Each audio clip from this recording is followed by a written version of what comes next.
Question में आपसे फिर पूछा जा रहा है और में क्या पूछा जा रहा है, what is the area of trapezium AFGH। कहां पे है AFGH, ये रहा आपका ए के बाद F कहां है, ये रहा A, और इसके बाद देखो AFGH आपको चाहिए, ए ये रहा, F कहां पे है AFGH, ये ए रहा,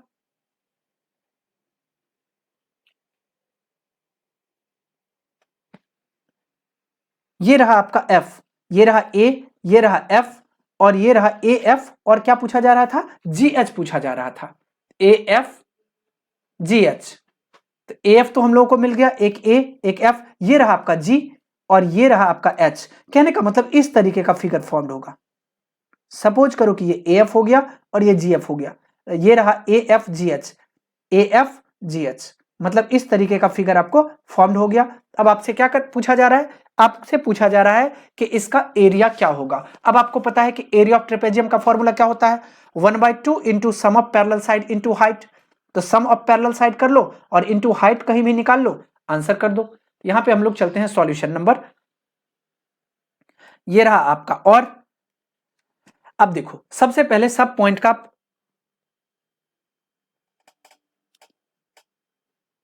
ए पॉइंट कहां पे है, अब देखो ए का जो है वो -2 है, एफ कितना है वो -2 और 9 है, कोऑर्डिनेट हम सबका बता रहे हैं। जी आपका कितना है -4 और 7 है, और एच आपका -4 और 4 है, सबका कोऑर्डिनेट पहले लिख लो। ए पॉइंट का कोऑर्डिनेट कितना था, -2 और 2 था। एफ पॉइंट का कोऑर्डिनेट कितना था, -2 और 9 था। जी पॉइंट का कोऑर्डिनेट कितना था, -4 और 7 था। और एच पॉइंट का जो कोऑर्डिनेट था वो कितना था, -4 और 4 था।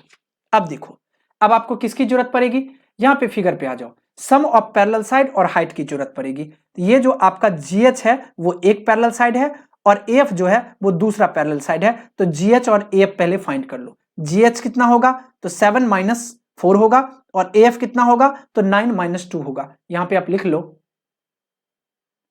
ये आपका GH कितना हो गया, तो GH इक्वल्स टू हो गया 7 - 4, इट मीन्स 3 यूनिट। और AF कितना हो गया, तो AF इक्वल्स टू आ गया 9 - 2, इट मीन्स 7 यूनिट। यहां तक आपका कॉन्सेप्ट क्लियर है। अब आपको पता है हाइट, दो चीजों तो मिल गया, सम ऑफ पैरेलल साइड मिल गया। अब हाइट, अगर आप हाइट को देखते हो तो यहां से यहां तक टोटल कितना यूनिट है, 1 यूनिट 2 यूनिट, हाइट आ गया इसका 2 यूनिट। यहां पे लिख दो, अब हाइट इक्वल्स टू कितना आ गया, हाइट इक्वल्स टू आ गया 2 unit. Height of trapezium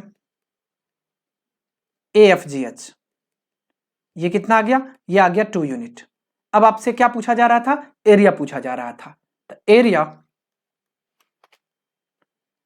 of trapezium AFGH, आपको इसका फॉर्मूला पता होगा, 1/2 into sum of parallel side into distance between them कहो, या उसी को हाइट भी कहा जाता है।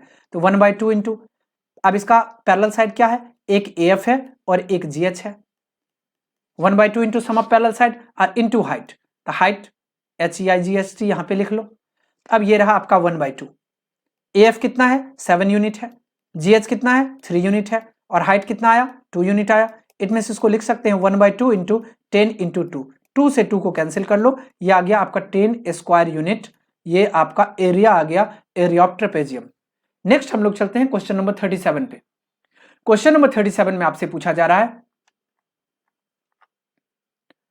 यहां पे देखो क्या क्वेश्चन में पूछा जा रहा है कि the school auditorium was to be constructed to accommodate at least 1500 people.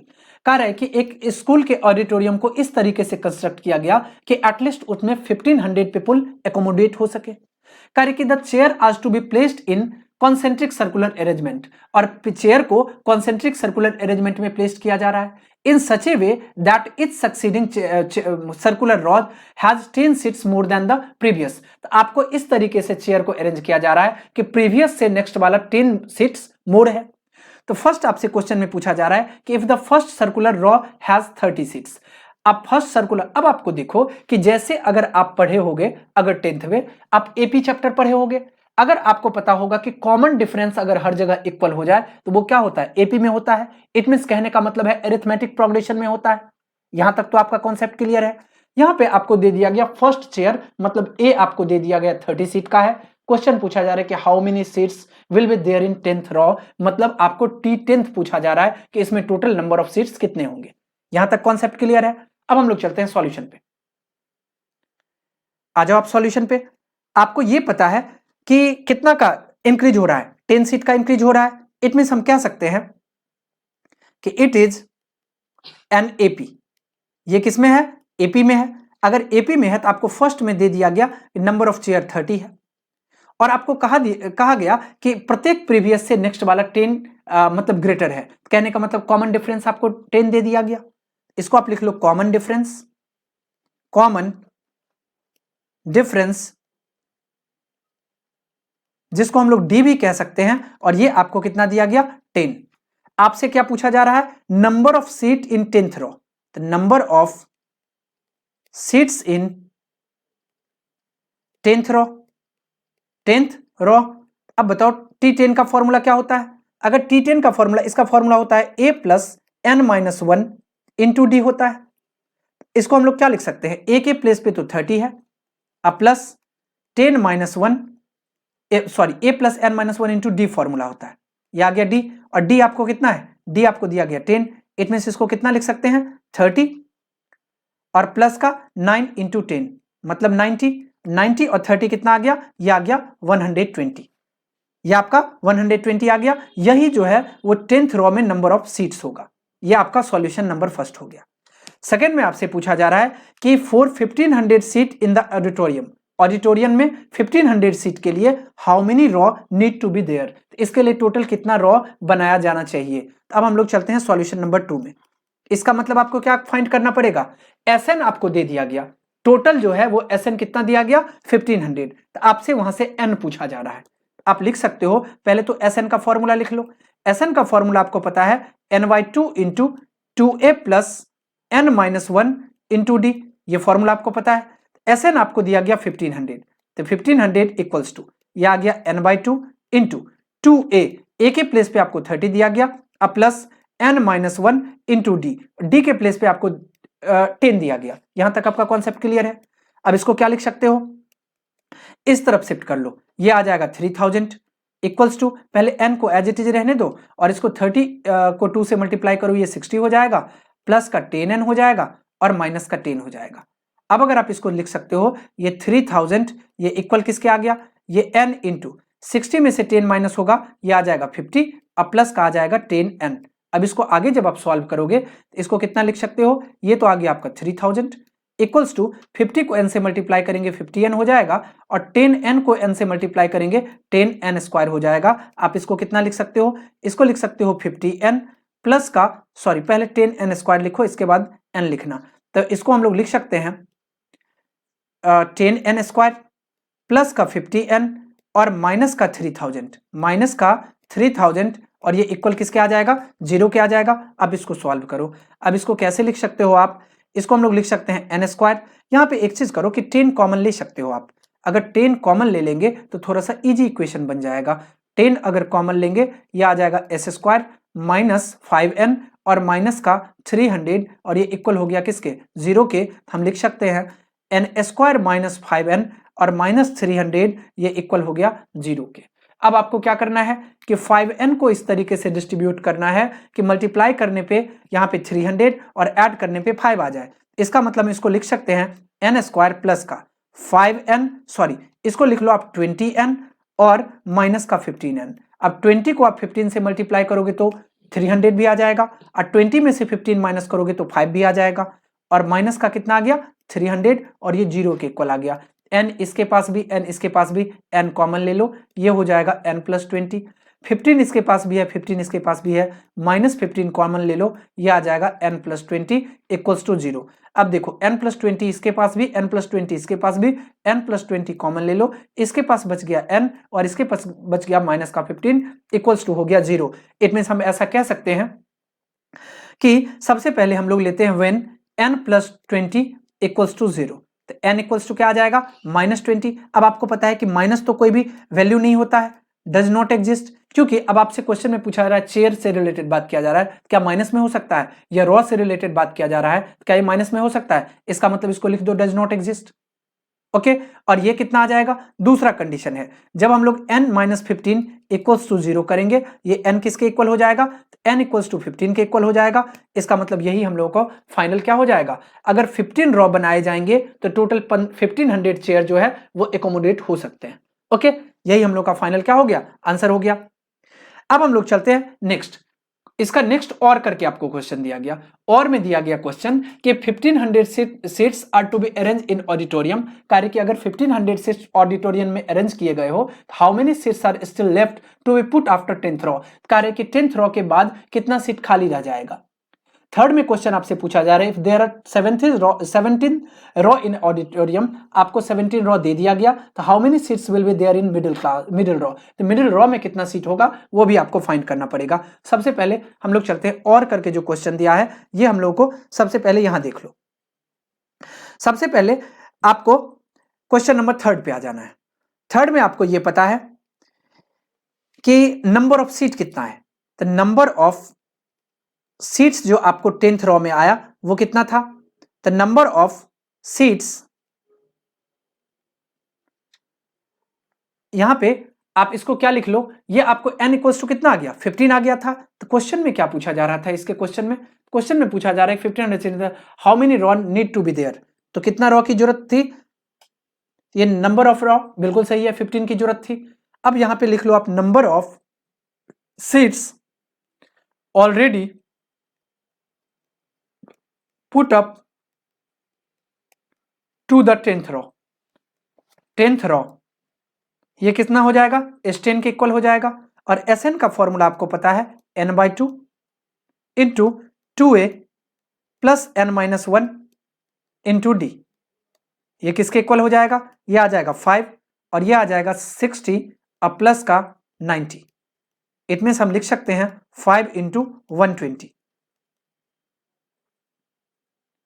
Oh sorry 90, और ये कितना 32 या 60 होगा ना, तो 90 और 60 ये आ जाएगा 150 और ये आ जाएगा आपको 750। आप लिख सकते हो so the number of seats still required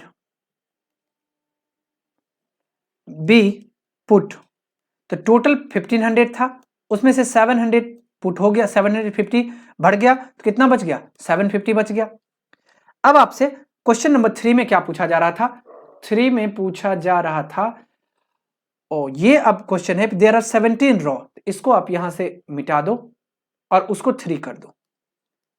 अब हम लोग चलते हैं 3 पे, 3 में आ जाओ, आपको दिया गया नंबर ऑफ रॉ कितना 17, तो number of rows equals to 17, तो आपसे क्वेश्चन में पूछा जा रहा था कि मिडिल में जो होगा वो कितना सीट होगा, तो हम लिख सकते हैं then the middle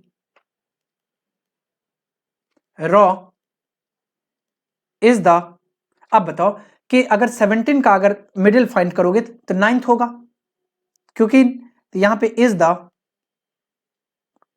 9th raw, इसको क्या लिख सकते हैं, तो A8 इक्वल्स टू कितना हो जाएगा, A प्लस 8D हो जाएगा, इट मीन्स हम लिख सकते हैं 30 अब प्लस 8D, 8D का मतलब कितना हो गया, ये आ गया आपको 8 इंटू 10 80, और 80 30 को आप ऐड करोगे तो 110 सीट्स, यही आपका फाइनल आंसर हो जाएगा। नेक्स्ट हम लोग चलते हैं क्वेश्चन नंबर 38 पे। क्वेश्चन नंबर 38 में आपसे पूछा जा रहा है, नेक्स्ट होगा क्वेश्चन नंबर 38। क्वेश्चन नंबर 38 में आपसे पूछा जा रहा है कि we all have seen the airplanes flying in the sky, कह रहे कि हम सभी ने मिलकर देखा होगा कि एरोप्लेन जो है वो स्काई में फ्लाई करता है, but might have not thought of how they actual reach the correct destination, कह रहे हैं हम सोच भी नहीं सकते कि वो अपने एग्जैक्ट लोकेशन से actually reach the correct destination, ये तो कोई नहीं पता कर सकता। अब कह रहे कि air traffic control is a service provided by ground based air traffic controller, मतलब कह रहे कि एटीसी जो प्रोवाइड किया जाता है वो ground based air traffic controller के द्वारा प्रोवाइड किया जाता है। कैसे, कार्य कि who direct aircraft on the ground, कार्य के ग्राउंड से वो एयरक्राफ्ट को डायरेक्ट करता है, and through a given section of controlled air space में दिए गए सेक्शन के मुताबिक।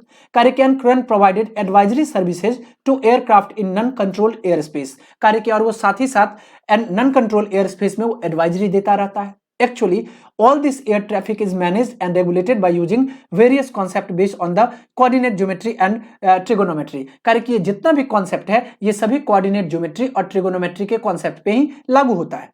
अब यहां पे आ जाओ क्वेश्चन पे। कार्य कि एट ए गिवन इंस्टांस दिए गए एग्जांपल में ATC finds that the angle of elevation of aeroplane from a point on the ground is 60 degree. अब उन्होंने ये पाया कि एंगल ऑफ एलिवेशन जो था एयरप्लेन का ग्राउंड से वो 60 डिग्री था। अब आप एंगल ऑफ एलिवेशन तो जान गए होंगे, इसको हिंदी में उन्नयन कोण कहा जाता है। कार्य कि after a flight of 30 second, कार्य कि 30 सेकंड के बाद flight, it is observe that the angle of elevation change to 30 degree. कार्य कि 30 सेकंड के बाद ऐसा देखा गया कि एंगल ऑफ एलिवेशन चेंज होकर 30 डिग्री पे आ गया। कार्य कि then height of the plane remains constantly as 3000√3। लेकिन अभी भी एंगल ऑफ एलिवेशन चेंज होने के बाद भी हाइट एकदम कांस्टेंट है, कितना 3000√3 मीटर पे। कार्य कि use the above information to answer the question that follow. कार्य कि अबव इंफॉर्मेशन का यूज करते हुए नीचे के जो क्वेश्चन दिए गए इसका आप आंसर करो। फर्स्ट में आ जाओ। कार्य कि draw a neat levelled figures to show the above situation diagrammatically. पारे कि ऊपर के सिचुएशन को आप एक डायग्राम के थ्रू पहले ड्रॉ करो। अब इसको पहले समझने की कोशिश करो। यहां पे हम डायग्राम के थ्रू ड्रॉ करते हैं। यहां पे इसकी भी जरूरत हमको पड़ेगी। सबसे पहले आप ये देखो कि हम लोग मान लेते हैं एक पहले इस तरीके का फिगर ड्रॉ कर लो। मान लो इस तरीके का कोई फिगर है, इसको हम लोग क्या करते हैं, ग्राउंड मान लेते हैं। ये हम लोग का ग्राउंड है। अब ये ग्राउंड है, इस पे दो लाइन पहले स्टैंड कर लो परपेंडिकुलरली, एक ये लाइन और एक ये लाइन। इसको भी आप मैच कर दो, क्योंकि आपको क्या कह रहा था कि दोनों ही कंडीशन में हाइट जो था वो इक्वल था। हाइट को इक्वल कर दो। अब लेकिन क्या हो रहा था, दोनों कंडीशन में एंगल ऑफ एलिवेशन चेंज हो रहा था। हम लोग दो एंगल ऑफ एलिवेशन बनाना होगा। एक को तो आप 30 डिग्री दिखा दो, दूसरे को आप 60 डिग्री दिखा दो। आपको पता है जो कम वाला होगा वो 30 डिग्री का होगा, इसका मतलब इसको आप 30 डिग्री मान लो, और ये जो टोटल वाला होगा ये कितना का होगा, इसको आप 60 डिग्री मान लो। अब आपको कह रहा था कि हर सिचुएशन में हाइट सेम था। कितना था हाइट, तो 300√3 था। इसका मतलब इसको आप हाइट मान लो। ये क्या हो गया, एरोप्लेन का हाइट हो गया। अब इसको मान लो P, ये रहा आपका Q, इसको मान लो A, ये हो गया B, ये हो गया C, और इस लाइन को आप क्या मान लो, X मान लो। यहां तक आपको कोई प्रॉब्लम नहीं। अब आपने क्या किया, फर्स्ट काम जो आपसे पूछा जा रहा था कि draw a neat levelled figure to show the above situation diagrammatically. इसका मतलब हम लोग इस कंडीशन को शो कर दिए। अब आपसे क्वेश्चन में सेकंड क्या पूछा जा रहा है कि what is the distance travel by the plane in 30 second. Question में पूछा जा रहा है कि 30 सेकंड में जो है वो कितना डिस्टेंस ट्रेवल करेगा। तो फर्स्ट वाला तो आपने लिख दिया। अब हम लोग चलते हैं सॉल्यूशन नंबर सेकंड पे। अब यहां पे देखो कि कितना का 60 डिग्री का फॉर्मेशन है, 1060 हो जाएगा। लिख लो यहां पे ट्रायंगल PAB की अगर हम बात करें तो PAB में आपको पता है कि ये कितना का हो जाएगा, तो PAB में 1060 डिग्री। आपको पता है कि टेन थीटा का फॉर्मूला क्या होता है, P/B, और यहां पे परपेंडिकुलर कितना है, PB है, जिसको हाइट भी कह सकते हो। बेस कितना है, बेस AB है, AB लिख दो। अब जरा सा हमको ये बताओ 1030 का वैल्यू कितना होता है, √3 होता है, और ये इक्वल किसके आ जाएगा, PB। अब देखो जितना PB होगा उतना तो QC होगा, क्योंकि कह रहा था कि दोनों ही कंडीशन में हाइट सेम है। कहने का मतलब आप PB कितना लिख करके PB के प्लेस पे लिख दो 300√3। ये कितना आ जाएगा, 300√3। अब बाय आपको AB के बारे में कुछ इंफॉर्मेशन है, नहीं है, आप AB को AB ही रहने दो। यहां तक आपका कॉन्सेप्ट क्लियर है। अब हम आगे बढ़ते हैं। अब आप इसको लिख सकते हो रूट, ये रहा आपका AB इक्वल्स टू क्या लिख सकते हैं, लिख सकते हैं 300√3, और ये डिवाइड में आ जाएगा √3 से √3 कैंसिल कर दो। AB कितना आ गया, AB आपका आ गया, ये कितना आ गया, ये आपको क्वेश्चन में कितना दिया गया था, ये हम लोगों को 3000√3 था। इसको 3000√3 कर लो, ये भी 3000√3, ये भी 3000√3, और ये भी आ गया 3000। यहां तक आ गया। अब आपको पता चल गया कि AB कितना हो गया 3000। अब आप क्या करो 1030 डिग्री, 1030 का भी फॉर्मूला क्या होता है, P/B। यहां पे आप P किसको लो, QC को। क्योंकि इस ट्रायंगल की बात कर रहे हैं। यहां पे कहने का मतलब ACQ ट्रायंगल की बात कर रहे हैं। ACQ में थीटा यहां पे है, इसमें लिख लो in triangle ACQ, in triangle ACQ। अगर हम ACQ के बारे में बात कर रहे हैं tan 30, इसका फॉर्मूला क्या होगा P/B।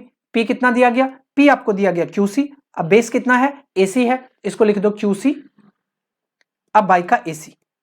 अब बताओ tan 30 का फॉर्मूला कितना होता है 1/√3, और QC आपको कितना दिया गया था, ये दिया गया था आपको 3000√3। AC आपको नहीं पता था, एज इट इज रहने दो। It means AC equals to क्या लिख सकते हैं, ये इस तरफ आ जाएगा। इट मीन्स 3000√3 डिवाइडेड बाई √3, ये कैंसिल हो गया। आपको AC भी कितना आ गया, AC आ गया आपको, AC कितना आ गया, एक मिनट रुक जाओ, क्रॉस मल्टीप्लाई करेंगे तो AC को तो 1 से हो जाएगा, ये बाय में ना आकर के ये मल्टीप्लाई में जाएगा, क्योंकि इससे अगर इसको मल्टीप्लाई करेंगे √3 का मल्टीप्लीकेशन हो जाएगा।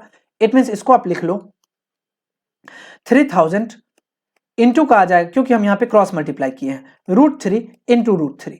It means AC equals to कितना आ गया, तो AC इक्वल्स टू 3000 और इंटू का √3 से मल्टीप्लाई करेंगे 3 आ जाएगा, तो AC इक्वल्स टू कितना आ जाएगा 9000 आ गया।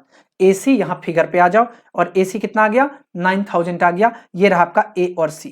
क्वेश्चन में आपसे क्या पूछा जा रहा था कि डिस्टेंस कितना कवर किया होगा, तो टोटल डिस्टेंस कितना हो गया 9000, और उसमें से ये डिस्टेंस कितना था 3000, इसका मतलब ये कितना हो जाएगा 6000। यहां पे आप लिख लो डिस्टेंस, डिस्टेंस इक्वल्स टू कितना आ जाएगा, तो 9000 माइनस कर दो 3000, ये कितना आ जाएगा, ये आ जाएगा 6000 मीटर। यही आपका फाइनल आंसर हो जाएगा। ओके, अब हम लोग चलते हैं क्वेश्चन नंबर 2 पे। 2 में आपसे पूछा जा रहा है कि कीपिंग द हाइट कांस्टेंट, कह रहा है कि हाइट अगर कांस्टेंट ही हो ड्यूरिंग द एबव फ्लाइट के दौरान, कह रहे कि it was observe that after 15 into √3 - 1 second, मतलब 15 इंटू √3 - 1 सेकेंड के बाद the angle of elevation change to 45 degree, कितना का चेंज हो गया 45 degree. How much is the distance travel in that duration, कह रहे कि इस ड्यूरेशन में टोटल कितना डिस्टेंस ट्रेवल किया गया होगा। फिर से एक फिगर ड्रॉ करो, हम लोग यहां पे मान लेते हैं ये हम लोग का फिगर नंबर 2 है, इसको आप ऐसे ही साइड कर दो। इसमें भी क्या कर लो, ये आपका ग्राउंड रहा, आप मान लो AX को ग्राउंड है आपका, ये रहा आपका AX ग्राउंड, इसका नाम A रख लो। यहाँ पे दो परपेंडिकुलर, क्योंकि हर कंडीशन में आपको दिया गया हाइट सेम ही है, हम लोग मान लिए कि यहाँ भी हाइट क्या है सेम ही है। अब एक पैरेलल लाइन यहाँ भी ड्रॉ कर लो, ये आ गया, इसका नाम रख लो P, ये हो गया आपका R, ये हो गया A, इसको आप रख लो A, इसका नाम क्या रख लो A रख लो, इसको रख लो A, इसको रख लो B, और इसको रख लो PR, तो आपने लिख लिया, इसका नाम रख लो D। और हाइट आपको कितना दिया गया, हाइट आपको दिया गया है 3000√3, कितना दिया गया 3000√3। अब बताओ कि DR अगर 3000 रूट होगा √3, तो PB भी कितना होगा 3000√3 होगा। और आपको दो एंगल बन रहा है, एक एंगल तो यहां से और एक एंगल बन रहा है A और B के बीच, तो ये आ गया AB के बीच का एंगल, तो ये कितना का है, तो ये आपको टोटल एंगल दिया गया 60 डिग्री का, और ये एंगल कितना का दिया गया, ये दिया गया आपको 45 डिग्री का। यहां तक आपका ओके है। अब आ जाओ अब PAB ट्रायंगल में। अब PAB ट्रायंगल में आपको पता है कि tan 60 का वैल्यू पहले फाइंड करो इन ट्रायंगल PAB। अब PAB में आपको पता है कि tan यहां पे क्या है 60, तो 60 का वैल्यू क्या होता है, tan 60 का वैल्यू क्या होगा P/B, इट मींस PB, अब बाय आ गया AB। अब आपको पता है कि tan 60 का वैल्यू √3 होता है, और ये इक्वल हो जाएगा। अब देखो PB आपको कितना दिया गया था 3000√3 दिया गया था, AB आपको नहीं पता, इट मींस आप AB इक्वल्स टू क्या लिख सकते हो, AB इक्वल्स टू लिख सकते हो 3000√3, और ये इस तरफ डिवाइड में आ जाएगा √3, √3 से √3 कैंसिल कर दो, AB कितना आ गया, AB आ गया आपको 3000 मीटर। यहां पे देखो कि AB कितना हो गया, तो AB आपको आ गया 3000, ये आ गया आपको 3000 मीटर। ओके, अब आपसे क्या पूछा जा रहा है, अब कह रहा है कि change angle of elevation change होता है कितना 45 डिग्री। आप यहाँ पे tan 45 फाइंड करो, tan 45 एज इट इज, इसका फॉर्मूला क्या होता है P/B। अब यहाँ पे देखो P क्या है, P आपका आ गया RD और B आपका आ गया AD, इसका मतलब इसको हम लोग लिख सकते हैं RD/AD, ये रहा RD अब बाई AD। अब देखो tan 45 का वैल्यू 1 होता है, और आपको RD कितना दिया गया है, RD आपको दिया गया 3000√3, और AD तो आपको पता नहीं है, क्रॉस मल्टीप्लाई करो, AD इक्वल्स टू कितना आ गया, AD इक्वल्स टू आ गया 3000 √3 मीटर। अब आपसे पूछा जा रहा है कि कितना डिस्टेंस कवर किया होगा, तो डिस्टेंस कवर्ड, अगर डिस्टेंस कवर्ड की बात की जाए तो आ जाएगा आपको 3000 √3, ये आपका टोटल रहा। उसमें से यहां वाला कितना है, यहां वाला 3000 था, माइनस कर दो, माइनस का 3000 ये कितना आ जाएगा, 3000 आप कॉमन ले लो, ये आ जाएगा √3 - 1 मीटर आ गया। अब आपसे क्वेश्चन में क्या पूछा जा रहा था, आपसे स्पीड पूछा जा रहा था। क्या पूछा जा रहा था 3 में, तो what is the speed of the plane in kilometre per hour. तो स्पीड अगर हमको फाइंड करना है तो स्पीड इक्वल्स टू फॉर्मूला क्या होता है, डिस्टेंस बाय टाइम। डिस्टेंस आपको कितना है, ये दिया गया 6000, टाइम कितना है आपको पूछा गया 30 सेकेंड में 30, इसका मतलब ये कितना आ गया, ये आ गया 3 2 जा 6, ये आ जाएगा 200 मीटर पर सेकेंड। ओके, ये कितना आ गया 200 मीटर पर सेकेंड। इसको हम लोग क्या लिख सकते हैं 200, और आपसे किलोमीटर पर आवर में पूछा जा रहा है, इट मींस इसको लिख सकते हैं 3600/1000। ये कितना आ गया, ये आ गया आपको 720 किलोमीटर पर आवर। अब देखो, इसको हम चाहते थे एक और अल्टरनेटिव मेथड से फाइंड कर सकते थे। कैसे, क्योंकि आपको वहां पे दे दिया गया था, क्या दे दिया गया था, आपको दे दिया गया था कि it is observe that the after इतना सेकंड, मतलब टाइम आपको दे दिया गया था। आप चाहो तो उसके मदद से भी फाइंड कर सकते हो, जैसे कि हम अल्टरनेटिव मेथड आपको बता रहे हैं, अल्टरनेटिव मेथड। अब आपको पता है कि स्पीड का फॉर्मूला क्या होता है, स्पीड का फॉर्मूला होता है डिस्टेंस बाय टाइम। डिस्टेंस कितना है 3000 √3 - 1, बाय टाइम कितना दिया गया था 15 × √3 - 1। अब देखो √3 से √3 - 1 से √3 - 1 कैंसिल हो गया, और ये कितना आ गया 200 मीटर प्रति सेकंड, 200 मीटर पर सेकंड। और आपसे क्वेश्चन में क्या पूछा जा रहा था, किलोमीटर पर आवर में आंसर देने। आपको पता है कि अगर किलोमीटर पर आवर में अगर इसको कन्वर्ट करते हैं, ये कितना आ जाएगा, ये आ जाएगा 3600, और ये आ जाएगा बाय 1000। यहाँ पे 00 से 00 कैंसिल, सिंगल जीरो से सिंगल जीरो कैंसिल, 36 2 जा 72, एक जीरो दे दो, ये आ जाएगा किलोमीटर पर आवर। यही फाइनल हम लोग का क्या हो गया, आंसर हो गया।